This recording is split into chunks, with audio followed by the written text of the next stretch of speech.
Be the Talk, episode 367, featuring Kim Ingleby. Welcome to Be the Talk. We go behind the talk 7 days a week for tips and techniques to help you change the world. I'm Nathan Eckel, and a talker myself. I'm interviewing others who change the world with their talk. You can too, even if you've never given a talk before. Let's get started with today's show. We are live with Kim Ingleby. Kim, are you ready to talk? I am ready. Hi, guys. Multi-award-winning coach Kim Ingleby is the founder of Energized Performance. She's a charity adventure runner and best-selling author who has just completed the Himalyan 100 in India in honor of her cousin.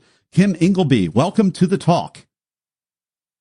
Oh, thank you for having me. I'm really excited. Your talk is called Embracing Adversity, My Brain and I. And I love your talk because I know I have challenges of a different sort, just kind of doing everything that I need to do and getting outside of my head. In your case, you actually had a diagnosed brain disease, and you went from a completely focused, I can do anything, to someone who was basically stuck in the house and very much stuck in your head, and you were able to adapt to your condition by finding out literally how your DNA was working and really doing one thing at a time. So please, Kim Ingleby, take us behind the talk. That's the best summary anyone's ever given. Thank you. So yeah, I was doing a triathlon, and before triathlon, I was riding horses. And I went swimming in open water, and I got Weil's disease, urine, and I was just suddenly incredibly ill. So I went from, chatting away like I am now to not really knowing who I was. I had problems with liver, kidneys, and that went into secondary viral encephalitis, which is basically swelling and inflammation of the brain. And that was in 2013. And so it's been a long journey to come back and adapt and learn to live with those symptoms that still affect me. But I feel really lucky because I do linguistic programming. I'm trained as a personal trainer, nutrition, and DNA consultant. So although it was one of the hardest things that's ever happened to me, and completely stripped back, like all my identity, everything I thought I was, it was all taken away. But it's been like a professional and personal journey of using my skills to help myself come back, which has then helped me to help other people realize that, we all, like you said, we all have doubts and fears with our brain, and we all have different conditions. And I feel like even more passionate about helping people do things that they don't think they can do, or believe in themselves a bit more with the tools, because of what's happened and because of what I manage. Kim, we have a little bit of a lag in the internet speed, okay. So just so that you're aware of that, and my ninja is going to edit this part out, but we're going to continue because it's not too bad. Kim, the head of TED Talks, Chris Anderson, gives a very similar story of I forget her name, but she's a brain scientist who had a very interesting situation. She was having a stroke and could think about what was happening scientifically as well as personally as that stroke was happening in her brain. And she was able to kind of cognitively rebuild herself from the inside out. A very similar experience to yours. He talks about it in his book, TED Talks, which is a great manual for all of us who give TED or TEDx talks. My question for you, what is that like when you already know neuro-linguistic programming, when you already know a lot about how the brain works, and you have some debilitating situation hitting you right between the eyes? We know we're supposed to think positive. We know we're supposed to have a internal locus of control that says I can do everything. But how long, my question to you, how long did you have to struggle with just the human disappointment and frustration that we all kind of have to get past? And how did you rebuild after that, Kim? Okay. So I know the lady you're talking about. Her name escapes me. But she helped me understand in some ways, like what she was talking about. And I read the book before I did my TEDx book. But yeah, I think I still struggle with some of the things that you're talking about. I think everybody does. So even if you're really well tools, you're still going to doubt yourself at times. And when you've got a condition that takes away your whole identity, you have to rebuild it. Well, you don't have to, you have a choice. And I was at home thinking, well, not really thinking actually, but kind of spending a lot of time walking and trying to find a sense of myself in amongst all the chaos and in amongst everything that I couldn't do. So I would have been able to ride a bike and swim easily. I would have been able to sit up, and I couldn't do any more without really strong adverse reactions. And so I did a lot of meditation, walking, journaling. I did lots of different nutritional things, strength work, and it was very, very gradual, my sort of staged recovery. And I always say it's a bit like a dance, like you moved a couple of steps forwards and then you had to like cha-cha back a bit and realign yourself and then move forwards again. And even now we're 5 years on, and I've worked out, like you said at the beginning, how to run in inverted commas 100 miles in the Himalayas, which sounds crazy to some people, but then I haven't worked out how to sit in a hairdressing salon and have my hair cut with everybody, with all the hair dryers and everything around me. So it's a kind of weird paradox, but it makes you very human and very real with people, and it reminds you that everyone has a struggle, but through that struggle is growth and opportunity. So, Talk Universe, here's where it gets a little personal to me, because Kim's talking in her excellent talk about all of these struggles and going from a completely can-do-it-all person to someone who is legitimately battling real challenges that have been diagnosed and everything else. Kim, I'm watching your talk and I'm thinking, as a self-employed entrepreneur person who's been at this for a while, I can relate to everything that you're talking about, except for being diagnosed or having some external force. And I think for so many people, whatever we're doing professionally or as entrepreneurs or at, whatever it is that we do, in an increasingly knowledge economy where we're rising up the Maslow's hierarchy, our needs, our basic food and water and shelter needs are taken care of. And it's kind of like Man's Search for Meaning, like that book, and all men and women, we're looking for that significance, and we're building it through the plans that we execute in our mind. And if you're like me, other than BeTheTalk, which we've been able to manifest, a lot of the other plans don't always get out. And sometimes I wake up and it's like deja vu, and I'm trying to get these things out of my head.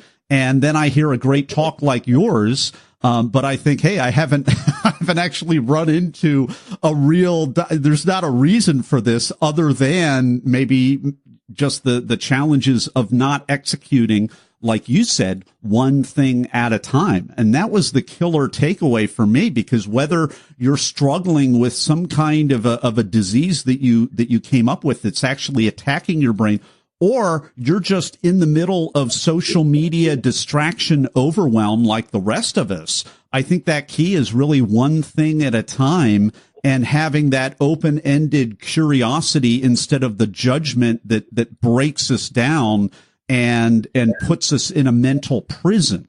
So that's my kind of oversimplified version of that. But for your benefit, Kim, I want you to know there are a lot of people like me who watched your talk, and it brought a lot of comfort and simplicity to our life. I'd love to hear your advice for me and everybody else that might resonate with what I just said.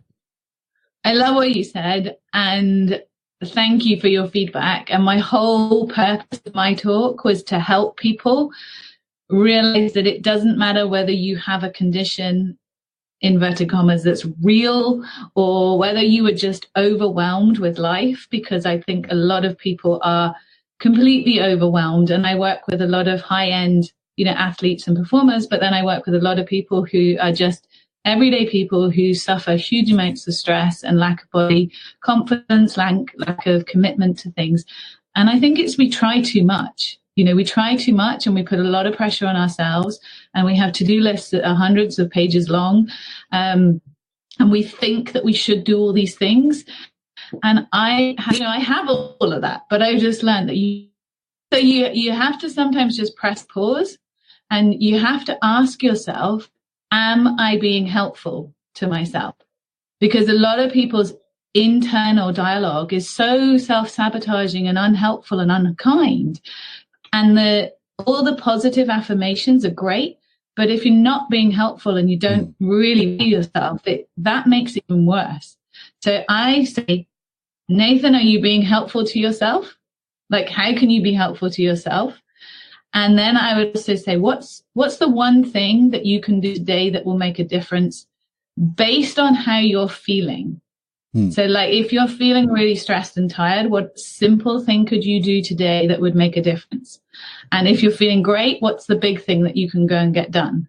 Because actually, not everything can always happen, but something can always happen. And you have to have the courage to make it, I think, smaller. And then you are committed. Like, you can't have an escape route. And people actually fear making a smaller goal. But actually, if you make a smaller goal, they all add up. And suddenly in a year, you find yourself somewhere else. So those would be like simple things. We're enjoying this talk with Kim Ingleby. We're talking about small goals, the one thing, and how she has overcome a really debilitating condition. You can check out more of her backstory on her talk. It's called Embracing Adversity, My Brain and I. And we're going to talk more in just a moment over in the Blitz Round. And we're back with Kim Ingleby. Her talk is called Embracing Adversity, My Brain and I. And it's time for the Blitz Round. I'm going to ask Kim a series of either-or questions related to the preparation and performance of her recent talk. Kim, are you ready? Yes, let's go. All right. Were you invited to speak, or did you apply? For my TEDx talk, I put a tweet out saying, how could I help promote TEDx for them? And the curator very kindly said, would you like to pitch an idea? Which I did. Talk Universe, that was amazing. If you add value and you seek to serve, you might just get invited to speak.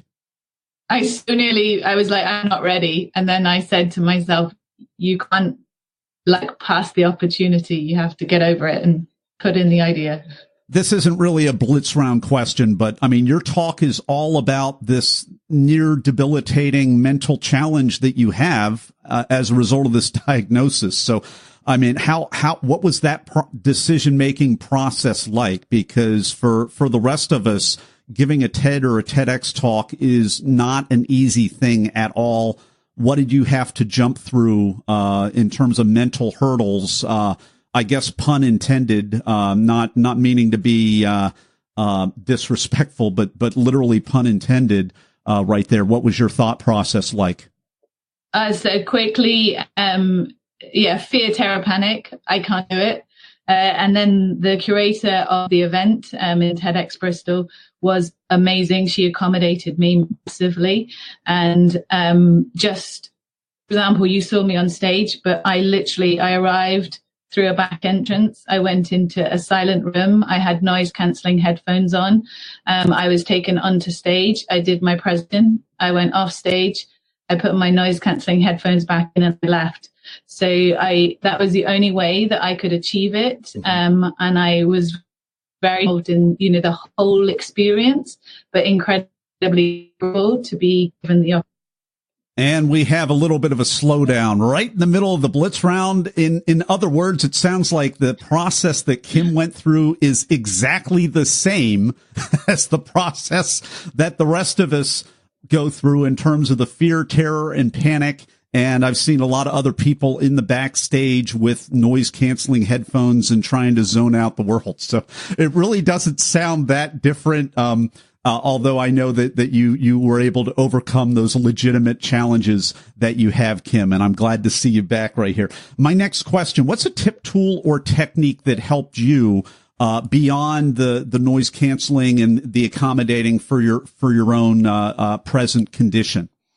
I used NLP, so neuro-linguistic programming. I did a lot of writing of mind maps. I did some anchoring, so partial hypnotic work on myself of how I wanted to feel when I went on stage. And I also had 2 or 3 models of excellence, so people who inspired me in the way that they spoke on stage, I embedded all of that in how I wanted to represent myself, because I was very fearful of public speaking. That's another journey, to get me to even do it. Mm-hmm. So, you have your talk prep. And then for me, you also have the prep of yourself to present that talk. And so, I did a lot of work on that. So you mentioned the anchoring technique. What's another tangible neuro-linguistic programming technique that other people might also be able to use when they're preparing or backstage? I think, really simple is breath control. So actually just breathing in what they want to feel, and calm is a good one, and breathing out any anxiety, because if you tense up, then obviously your brain will go into panic and you may forget what you want to talk about. Whereas if you can just ground yourself with breathing, I think that's the simplest thing for so many things. So not just a TED Talk, but many things in life. So that would be the easiest thing, I would say. All right, Talk Universe, remember to breathe. We've been enjoying this Blitz round with Kim Ingleby.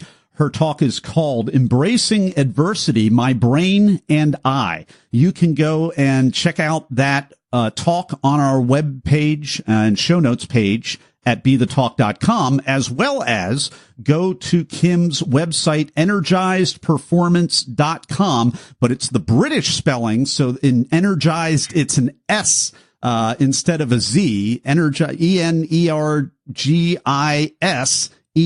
performance.com. Put the S in there.